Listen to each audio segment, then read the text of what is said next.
ഈ bridal makeup കോഴ്സിന് join ചെയ്യുന്നതിന് തൊട്ട് മുമ്പ് വരെ ഞാൻ പലപ്പോഴും ചിന്തിക്കാറുണ്ടായിരുന്നിട്ടുള്ള ഒരു കാര്യമാണ് ഈ മേക്കപ്പ് ആർട്ടിസ്റ്റൊക്കെ എന്തിനാണ് അവരുടെ ബ്രൈഡിൻ്റെ കയ്യിൽ നിന്ന് ഇത്രയും എമൗണ്ട് മേടിക്കുന്നതെന്ന്.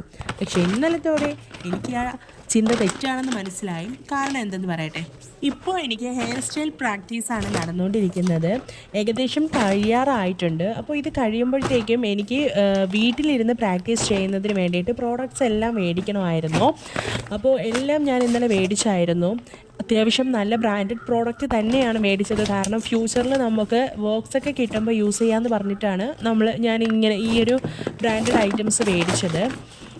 സ്ട്രൈറ്റർ, ക്രിമ്പർ, പിന്നെ ഡ്രയർ എല്ലാം മേടിച്ചിട്ടുണ്ടായിരുന്നു. ഡമ്മി, നമ്മളുടെ ഹെയർ പ്രാക്ടീസ് ചെയ്യാൻ വേണ്ടിയിട്ട്, സ്റ്റൈൽസ് പ്രാക്ടീസ് ചെയ്യാൻ വേണ്ടിയിട്ട് ഡമ്മി എല്ലാം മേടിച്ചായിരുന്നു. ഇതെല്ലാം മേടിച്ചപ്പോൾ എനിക്ക് 25K ആണ് ആയത്. അതും ഹെയറിൻ്റെ ആക്സസറീസ് മാത്രമാണ്. ഞാൻ മേക്കപ്പിലോട്ട് പോയിട്ടില്ല. ഇനി ആ ഒരു കോസ്മെറ്റിക്സ് ഐറ്റം കൂടി മേടിക്കുമ്പോൾ എങ്ങനെ പോയാലും നല്ല ഒരു എമൗണ്ട് ആവും. അപ്പോൾ മനസ്സിലായില്ലേ എൻ്റെ ആ ചിന്ത തെറ്റായിരുന്നു എന്ന്.